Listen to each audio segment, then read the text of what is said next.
psicólogo egresado de la Universidad Autónoma del Estado de Hidalgo. Actualmente yo me encuentro laborando en la Fiscalía General de la República y anteriormente estuve laborando 2 años y medio en la Fiscalía especializada en delitos de desaparición de personas en la Ciudad de México. Durante ese tiempo yo estuve en un área de atención a víctimas, lo cual me brindó la experiencia para desarrollar este trabajo que hoy les voy a presentar, el cual he titulado Investigación del delito en materia de desaparición de personas, el quehacer del psicólogo.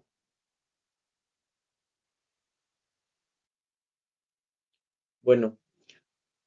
quiero hablarles primero sobre el panorama general, el del delito de desaparición de personas, el cual es un delito que se considera como grave, que se castiga con prisión, que comienza una vez que la persona es privada de su libertad y concluye cuando la persona es localizada con vida o sin vida. A nivel mundial, representa una problemática que tiene su origen en diversas situaciones. Uno de estos son las guerras o los conflictos armados. Esto lo podemos ver en la guerra que está ocurriendo actualmente entre Rusia y Ucrania, lo cual ha ocasionado que muchas personas se vean vulnerables ya que se tienen que desplazar de sus países de origen a otros países. Durante ese traslado de un país a otro, pueden ser víctimas de algún delito o sufrir algún accidente. Otra situación que genera esta problemática también son los desastres naturales. Esto lo podemos ver aquí en la Ciudad de México, por ejemplo, los sismos, lo cual ocasiona que los derrumbes de los edificios desaparezcan personas, así como en algunas partes del sur del país, las intensas lluvias también desaparezcan personas. Otra situación que origina esta problemática y que se caracteriza bastante en México es la represión política. ¿Esto por qué? Ya que la desaparición de personas se ha vuelto una técnica de violencia por parte del Estado que genera represión hacia ciertos grupos de personas que se vuelven un enemigo político. Respecto a la desaparición forzada en México y su historia, respecto a sus personas desaparecidas, podemos encontrar en la página en internet de la Comisión de Derechos Humanos algunos casos que están documentados, que han sido muy relevantes en la historia de México. Uno de estos es el caso de Epifanio Áviles, que es el primer caso en documentarse en la Ciudad de México en el año de 1969. Otro caso es el de Rosendo Radilla. Su desaparición ocurrió en 1974 en Guerrero. Estos dos casos se caracterizaron de la década de los años 60 hasta los 2000 por ser casos que tenían que ver con la represión política, como lo mencionaba anteriormente. Posteriormente se documentó un caso, entre muchos, ya posteriormente a partir de los años 2000, el campo algodonero, un caso que se volvió muy mediático en México y muy relevante, que ocurrió en Ciudad Juárez en el 2001, a partir de la desaparición de 3 mujeres. Esta situación es muy desfavorable para las familias, trajo que ya años posteriores se tipificara el delito de feminicidio y que también se robustecieran los estudios de género y que se trabajara con una perspectiva de género en las víctimas. También más adelante, en el 2014, un caso muy sonado fue el de Ayotzinapa, en Guerrero, investigación que actualmente sigue vigente. Y posteriormente se han escuchado otros casos también sumamente relevantes, como el caso de Devani o el caso de Fátima. Bueno, continuando con la historia de la desaparición de personas en México, es a final de los años 60 que Este delito se caracterizó por la represión política. De hecho, fueron más o menos 4 décadas, desde los 60 hasta los años 2000, que la represión era la particularidad o lo que generaba la desaparición de personas. Ya para los años 2000 se disminuyeron considerablemente los casos. De hecho, se pensaba que ya no iba a representar una problemática social. Sin embargo, durante el sexenio de Felipe Calderón, que inicia en el 2006, existe un crecimiento exponencial en la desaparición de personas con la llamada estrategia guerra contra el narcotráfico. Ya para el año 2023 se registra un total de 112.000 personas que se encuentran desaparecidas y no localizadas, lo que evidencia una emergencia forense en el país. Bueno, respecto a la evolución del delito, de manera histórica, la desaparición de personas, como les mencionaba, pues se ha distinguido por la represión política, que son cometidas principalmente por agentes del gobierno, como pueden ser los policías, como pueden ser militares, o policías o militares que son enviados a desaparecer a una persona por una orden de un superior, y que las víctimas son mayoritariamente pertenecientes a grupos de oposición política. En este caso, cuando se trata de un servidor público o algún agente del gobierno que comete este delito, se le va a nombrar desaparición forzada, así se va a tipificar. Sin embargo, bueno, posteriormente, tras la evolución de este delito y los cambios sociales que han existido en México, la desaparición de personas comienza a caracterizarse por una gran diversidad de perpetradores y modalidades que son llevados a cabo principalmente por la delincuencia organizada. Es decir, que cuando ya no existe una relación con el gobierno o ya no es cometida la desaparición de personas por un servidor público, sino por un particular, se le va a tipificar como desaparición cometida por particulares. Es decir, que cualquier persona que prive de la libertad a otra persona va a cometer este delito y que no necesariamente tiene que estar relacionado ya sea con el gobierno o con un grupo organizado, sino que puede existir solamente algún vínculo, como puede ser laboral, algún vínculo familiar, etcétera. Bueno, a partir de lo anterior, ya podemos llegar a una definición general de este delito, el cual se va a entender como un acto a través del que se le arreste a una persona, se le detenga, se le traslade en contra de su voluntad y que resulte la persona privada de su libertad de alguna forma por agentes gubernamentales, que es la desaparición forzada, ya sea de cualquier nivel que actúen en nombre del gobierno o por grupos organizados o por particulares y que luego se nieguen a revelar la suerte o el paradero de esas personas o a reconocer que están privadas de la libertad, sustrayéndolas así de la protección de la ley. Y bueno, la víctima de desaparición puede ser cualquier persona y a diferencia de otros delitos como el secuestro, que en muchas ocasiones se le confunde con la desaparición de personas, es que en este delito de desaparición de personas no existe el agravante de obtener un lucro o obtener dinero con base a la privación de la libertad de la persona. Además de que se distingue este delito de que se abstienen o se niegan a brindar información sobre el paradero de la persona.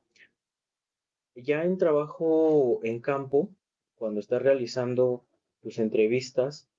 o cuando estás trabajando con víctimas indirectas o familiares, pues puedes tener situaciones en las que las víctimas indirectas desconocen sobre el tipo de delito que está ocurriendo. Muchas ocasiones vas a poder dar cuenta que la persona llega en crisis y te dice, es que mi familiar está secuestrado. Y a veces no, ya cuando haces la entrevista, pues te das cuenta de que no es así, de que es una desaparición. Sin embargo, pues tú como servidor público debes de brindarle la orientación, ya que en ocasiones, incluso sin hacer las entrevistas y solamente con ese discurso que te está dando la víctima, pues en ocasiones me ha tocado ver que las canalizan a otras áreas. Es decir, la persona piensa que se trata de un secuestro, la mandan a la Fiscalía de Secuestros, pero en la Fiscalía de Secuestros le dicen que se regrese a la Fiscalía de Personas Desaparecidas. Y ahí ya perdió pues, bastante tiempo la víctima para realizar su denuncia y que comiencen la búsqueda de la persona.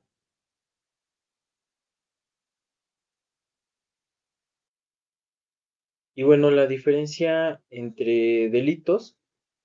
continuando como las características generales respecto a la desaparición de personas, es que existen delitos de ejecución instantánea. ¿Cuáles son estos? Pues las lesiones, el homicidio o el robo, que a diferencia de la desaparición de personas, es un delito continuo, ya que una vez que ocurre la privación de la libertad, va a ser un delito que se va a perseguir hasta que concluya. O sea, no se puede cerrar la carpeta de investigación hasta que aparezca la persona que ya sea con vida o sea sin vida. También en este delito existen leyes y protocolos para llevar la investigación y la persecución del delito, así también como el trabajo con las víctimas, cómo es que se deben de abordar, cómo debes de realizar tus entrevistas. Algunas de estas son la principal, la ley en materia de desaparición de personas, que es la investigación de desaparición forzada y la desaparición cometida por particulares. También existe una ley especializada en la entidad federativa, que es la ley de búsqueda de personas de la Ciudad de México.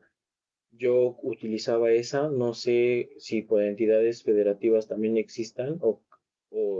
las tengan. Y adicional a la Ley General en materia de desaparición, también se agrega un protocolo homologado para la búsqueda de personas desaparecidas y no localizadas. Y además también se tiene que trabajar con un enfoque diferencial, ya que también existe un protocolo adicional a la búsqueda de niñas, niños y adolescentes. Además de esto, existe un protocolo ALBA con perspectiva de género para la búsqueda de mujeres y niñas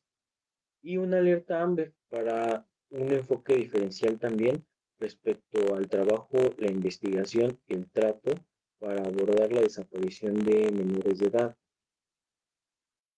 Ya para cerrar esta parte del panorama general y el contexto sobre el delito de desaparición de personas, ya comenzamos a introducirnos a lo que es el trabajo con las víctimas indirectas o con los familiares que reportan un familiar desaparecido. Dentro de la ley y los protocolos se establecen tres categorías para la clasificación del riesgo y también los contextos en los que te puedes encontrar o ubicar cuando tú hagas tus entrevistas. El primero es la persona no localizada, que es aquella persona que es mayor de edad. Es importante recordar que es mayor de edad, debe de ser mayor de edad y que su ubicación es desconocida y que de acuerdo a la información que tú recabes durante tu entrevista o tu análisis de contexto, te des cuenta que la ausencia, por ejemplo, este es un ejemplo de acuerdo a mi experiencia, que empiezas tu entrevista y te das cuenta que no es la primera vez que la persona se ausenta, que ya están reportando varias ausencias y que han realizado varias denuncias respecto a esta misma situación. Es decir, una persona que sale de su domicilio sin avisar y que puede regresar el mismo día, al segundo día o al tercer día, pero que el familiar por la angustia, por la preocupación de que le pueda ocurrir algo a su familiar, pues va a ir a realizar la denuncia. Es importante también, pues, que durante tu entrevista realices una valoración, porque no va a ser lo mismo una persona adulta, que en este caso es la que se considera como no localizada, pues que tenga alguna discapacidad, por ejemplo, alguna condición en la que la persona pueda ser más vulnerable, a diferencia de una persona que decide de manera voluntaria salir de su domicilio, ir que estén denunciando reiteradamente su desaparición. Dentro de este mismo apartado es importante mencionar que se le va a considerar a la persona como no localizada dentro de las primeras 72 horas a partir de su ausencia, a partir de que ocurren los hechos de la desaparición. Una vez que pasan esas 72 horas, automáticamente se le va a considerar como persona desaparecida, que es el siguiente apartado que voy a explicar. Y es aquella persona, nuevamente, cuyo paradero se desconoce y que, de acuerdo a tu entrevista o a tu análisis de contexto, tú puedes detectar que hay indicios de que se puedan relacionar con la comisión de un delito en contra de la persona que están reportando como desaparecida. Otro ejemplo de ello, de acuerdo a la experiencia, es llega una señora, a reportar la desaparición de su hijo, llega en la madrugada, aproximadamente a las 4 de la madrugada, y empiezas a hacer tu entrevista. Ella te comenta que su hijo trabaja en un Didi, puede ser un Didi, un InDriver, un Uber, un chofer de aplicación. Te menciona que todavía ella tuvo comunicación con él a las 9 de la noche, que todavía se llamaron por teléfono, y su hijo le dijo: mamá, voy a hacer mi último viaje, tardo aproximadamente 1 hora en llegar, y su hijo pues siempre se mantiene comunicado con su madre. Entonces, a la madre le parece extraño y por eso es que se presenta a la fiscalía a denunciar de manera inmediata la desaparición. Cuando empiezas a explorar por medio de la entrevista te das cuenta de la situación, pero también detectas o sabes que el que sea chofer de aplicación pues representa un riesgo y son vulnerables, ya que al menos aquí en la Ciudad de México es común el delito de robo de vehículo con violencia, incluso pueden llegar al homicidio cuando le roban el vehículo, principalmente a este tipo de personas. Es por eso que aquí tú automáticamente, aunque hayan pasado pocas horas, semaforizas en color rojo porque tienes indicios de que pues, la persona que están reportando como desaparecida pueda ser víctima de algún delito. Posteriormente, y la última categoría, eso se trata de las personas extraviadas. Estas personas van a ser incapaces temporal o definitivamente de restablecer comunicación por sus propios medios o de regresar por sus propios medios a su casa. Esto va a incluir personas desorientadas, como pueden ser personas de la tercera edad que están sufriendo o pasando por un deterioro cognitivo, personas con enfermedades como puede ser un trastorno psiquiátrico como la esquizofrenia o alguna discapacidad o condición que les impida recordar dónde viven o quiénes son, que ya no recuerden cómo se llaman, que no recuerden dónde viven, que no recuerden cómo se llaman sus familiares. Y esto puede ser ya sea de manera episódica o ya que se refleje un deterioro cognitivo muy marcado. De los conceptos anteriores, como mencionaba, se trata de personas que son mayores de edad, por lo que se puede entender que una persona menor de edad, debido a las características inherentes de la etapa de desarrollo, pues debe ser considerada como una persona desaparecida porque son vulnerables, ya que pueden ser susceptibles a ser víctimas de delito o a ponerse en riesgo. Ya como mencionábamos, correspondiente a una persona no localizada, mencionaba anteriormente que ya pasadas las 72 horas desde el último momento que se tuvo contacto con la persona desaparecida,